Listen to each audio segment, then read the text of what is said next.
RS brothers లో ఆషాఢం KG sale మళ్ళీ మొదలైంది. మరెన్నో క్రేజీ ఆఫర్స్ ఖైదీ చేయండి ఆర్ఎస్ బ్రదర్స్.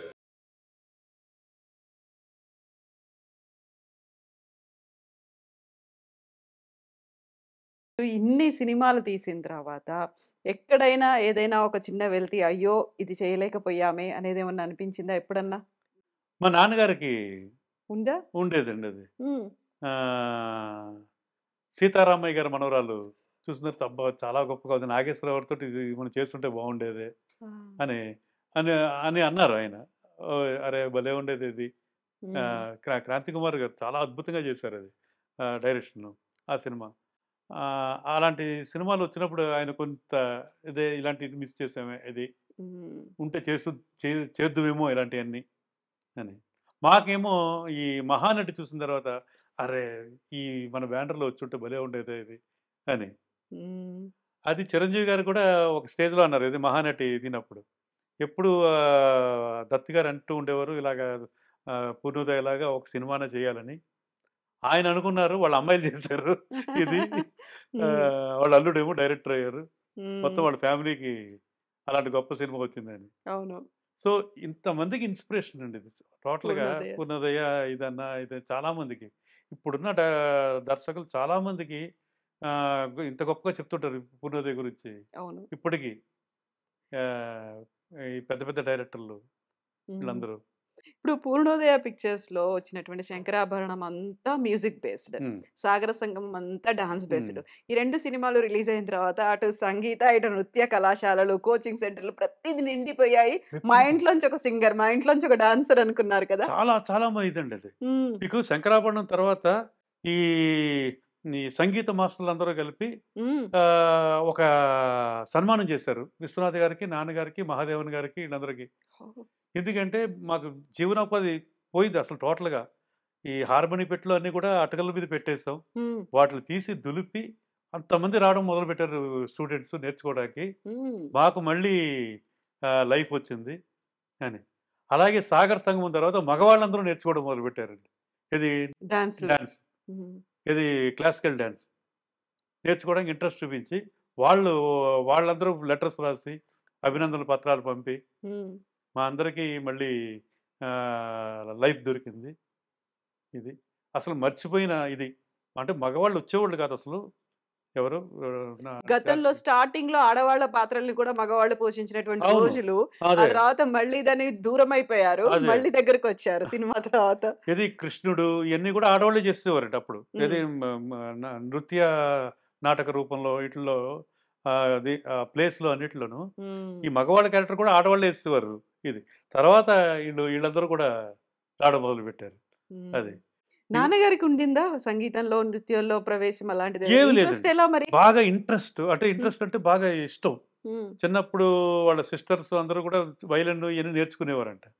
అవన్నీ చూసి అయ్యో చాలా బాగుంది, నేను ఏదో నేర్చుకుంటే బాగున్నా అనిపించింది. కుదరలేదంట అప్పుడు టోటల్గా. ఆయన స్కూల్ టైం నుంచే నాటకాలు ఇదండి టోటల్గా. నా నాటకాలు వేసి చిన్న చిన్న ప్లేస్ ఎలా చేసి అలా కాలేజ్ టైంలో ఇవన్నీ కూడా ఆయన ఇంట్రెస్ట్ అంతా అలాగ ఉండేది. నటుడు, దర్శకుడు అలా. సో దానివల్లనే ఆయన సబ్జెక్ట్ సైడ్ అది కూడా కొంచెం ఎక్కువ గ్రిప్ ఉండేది అని మాకు అనిపించేది. ఎందుకంటే మంచి మంచి సలహాలు ఇచ్చేవారు డైరెక్టర్స్కి. ఇది క్లైమాక్స్లు మార్చడం కానీ ఇది కానీ. ఇప్పుడు క్లాసికల్ డాన్స్ లేకుంటే క్లాసికల్ మ్యూజిక్ దీంట్లో కొంచెమైనా ప్రవేశం ఉంటే అక్కడ ఏం జరుగుతుంది అనేది తెలుస్తుంది. ఏది లేకుండా అసలు అలాంటి టచ్చే లేకుండా డైరెక్ట్ గా తీసినవన్నీ కూడా సూపర్ డూపర్ హిట్లు. అవన్నీ కూడా డెసిషన్స్ ఐదర్ మ్యూజిక్ డైరెక్టర్ తీసుకోవాలి, డైరెక్టర్ తీసుకోవాలి. సో ఆ నమ్మకం అనేది ఎలా కుదిరేది వాళ్ళ మీద? ఇష్టంతో అండి, ఇష్టంతో. వాడు సంగీతం అన్నా నాట్యం అన్నా బాగా ఇష్టం. ఇవన్నీ ఆ ఇష్టంతో ఈ దీనికైతే ఈ మ్యూజిక్ డైరెక్టర్ బాగుంటాడు, ఇళయరాజా గారు బాగుంటారు దీనికి అని విశ్వనాథ్ గారితో ఒప్పించి అప్పటిదాకా కేవి మహేంద్రన్ గారు ఆయన ఒకటి అయితే బాగా బ్రహ్మాండమైన హిట్స్ ఇచ్చారు విశ్వనాథ్ గారికి. వాళ్ళిద్దరు కాంబినేషన్లో ఒక చేంజ్కి ఇది ఉంటుంది, డిఫరెంట్గా కూడా ఉంటుంది అని సాగర్ సంగమంలో ఇళయరాజా గారిని ఇలాగా. ఇప్పుడు మళ్ళీ అలాగే దాని తర్వాత ఇది స్వయం కృషికి రమేష్ నాయుడు గారు, ఇళయరాజా గారు ఫుల్ బిజీ అయిపోయారు అప్పుడు టోటల్గా. ఇంకా ఇది అవ్వక కుదరక వేరే ఇది ఎవరు వెళ్దామంటే ఇవి కేవి మహాదేవన్ గారికి కూడా ఆరోగ్యం సరిగ్గా లేదు అప్పుడు టోటల్గా ఇదిగా. అప్పుడు రమేష్ నాయుడు గారు మ్యూజిక్ చేశారు. ఆయన చేసిన లాస్ట్ మ్యూజిక్ డైరెక్టర్ ఇదే. ఇది సినిమా రిలీజ్ అయిన 1 వీక్లోనే ఇప్పుడు ఆయన ఎక్స్పైర్ అయ్యారు. ఇదండి. సో దాని తర్వాత ఆపద్ బాంధవుడు చేసినప్పుడు మళ్ళీ నా సినిమాకి వచ్చేటప్పటికి స్వరకల్పన ఇళయరాజా గారు దొరకలేదు అప్పటికి చాలా. వాళ్ళ తమ్ముడు గంగా అమరన్ ఆయన మ్యూజిక్ దీనికి. ఆయన తెలుగులో చేసిన ఒకే ఒక సినిమా ఇదే. ఆయన 50 సినిమాలకు పైన అప్పట్లోనే తమిళ్లో చేశారు. చాలా పెద్ద మ్యూజిక్ డైరెక్టరు, రైటరు, ఆయన డైరెక్టరు, ఆల్రౌండర్ ఆయన టోటల్గా. వాళ్ళ అబ్బాయి ఇప్పుడు మన ఈ సినిమా ఇది గోట్ డైరెక్టర్ గంగాభరణ్ గారి అబ్బాయి. వాళ్ళిద్దరు అబ్బాయిలు డైరెక్టరు ఒకడు ఆర్టిస్టు ఇంకొక అతను. సో ఆయన ఫస్ట్ టైం తెలుగులో చేసిన ఒకే ఒక సినిమా ఇదే. దీని తర్వాత ఒక సినిమా ఏదో చేశారు ఆయన అంతే. ఇదండి. మళ్ళీ దాని తర్వాత ఆపద్ బాంధవుడికి వచ్చేటప్పటికి కీరవాణి గారు.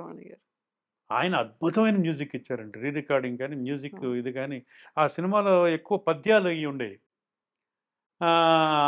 ఆ పద్యాలను మేము ఆడియోలో పెట్టలేకపోయాం, అదొక్కటే లోటు. పాపం అదే ఆయన ఫీల్ అయ్యేవారు కీరవాణి గారు. అవి కూడా పెట్టుంటే బాగుండేది ఇదని. అంటే చిరంజీవి గారి ఇమేజ్ని దృష్టిలో పెట్టుకుని చేసుకుని మేము అప్పట్లో ఆ రిస్క్ చేయలేదు అనమాట. అదొక్కటే లోటు ఉండిపోయింది. అది బాలు గారు అనేవారు, కీరవాణి గారు కూడా నాగేశ్వరరావు పెట్టుంటే బాగుండేది ఆడియోలో రిలీజ్ చేస్తుంటే అని. అవును. అది ఇప్పుడు స్వర కల్పన అంతకు ముందు ఏడిది శ్రీరామ్ గారు క్యారెక్టర్ ఆర్టిస్ట్ గా చేసినప్పటికీ కూడా Swara Kalpana very first movie as a hero. So మిమ్మల్ని హీరోగా పెట్టి తీయాలి అనే ఆలోచన ఎలా వచ్చింది, ఎవరికి వచ్చింది అసలు?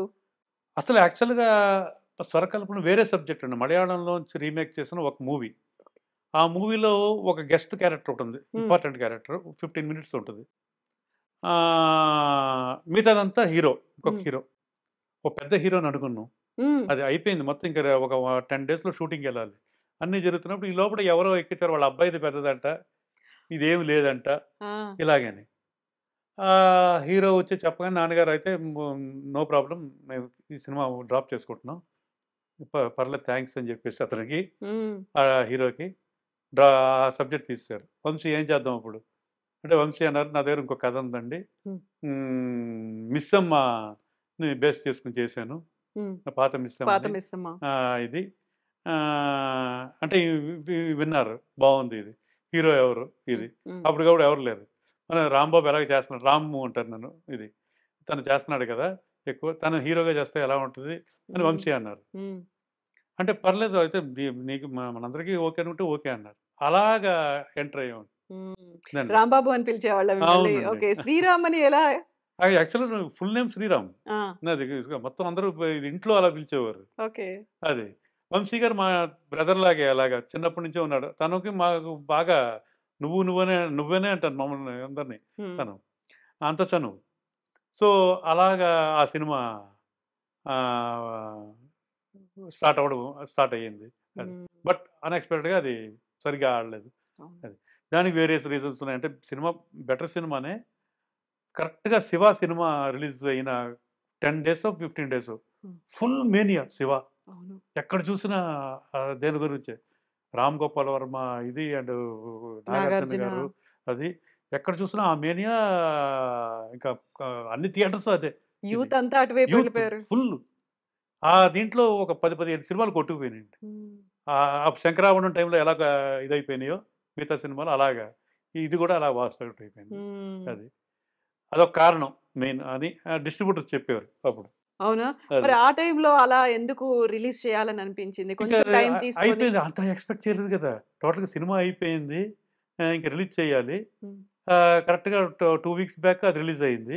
ఇది వన్స్ రిలీజ్ అయిన తర్వాత ఇది కాపీ వచ్చాక పెట్టుకోలేవారు కాదు, చాలా ఖర్చులు అన్నీ, ఇంకా టోటల్గా రిస్క్. అది అలాగే పెట్టేసుకుని ఉంచలేరు, ఎన్నాళ్ళు వెళ్తుందో తెలియదు. అది 100 days దాకా అలాగే ఉండొచ్చు శివ ఇది. సో ఇంక రిలీజ్ చేయాలి కాన్వర్ట్లో, అలాగే చేస్తారు అప్పుడు చాలా సినిమాలు, అన్నీ కొట్టుకుపోయినాయండి అప్పుడు, ఏది నిలబడలేదు అప్పుడు.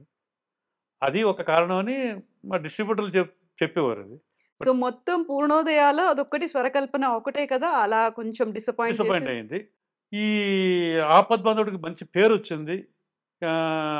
పాటలు అన్నీ కూడా హిట్ అది. But cinema commercial. కమర్షియల్‌గా. దానికి ముందు సినిమా అయింది 'ఘరానా మొగుడు' సూపర్ డూపర్ హిట్. అది ఒక కారణం కూడా. ఎందుకంటే మాస్ హీరోగా పెద్ద రేంజ్‌కెళ్ళిపోయిన సినిమా 'ఘరానా మొగుడు'. దాని తర్వాత సినిమా ఇమ్మీడియేట్‌గా ఒక సాఫ్ట్ క్యారెక్టర్ ఇది. హ్మ్.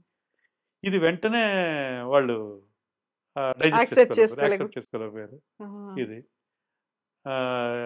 మాకొచ్చిన ఫీడ్‌బ్యాక్ అవును. ఇదంతా అప్పట్లో. హ్మ్. సినిమాగా బ్యాడ్ ఫిల్మ్ ఏం కాదు. ఇదే ఇది ఒక మెయిన్ కారణం. హ్మ్. ఇదే 'స్వయం కృషికి' ముందు కూడా ఇదొచ్చింది. ఇది ఆహ్, 'పసివాడి ప్రాణం'. ఇది బ్రేక్ డాన్స్‌లు ఇయన్నీ.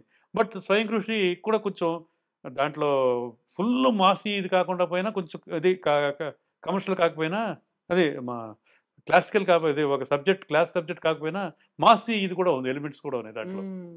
మీకు మాస్ ఎలిమెంట్ అంటే క్యారెక్టరే అందరిలోనూ గెలిపోయే క్యారెక్టర్ అది. అవును. సో, అది పెద్ద సక్సెస్ అయిందప్పుడు. హ్మ్. ఇది డిసప్పాయింట్ అయింది. ఆహ్, 'ఆపద్బాంధవుడు.'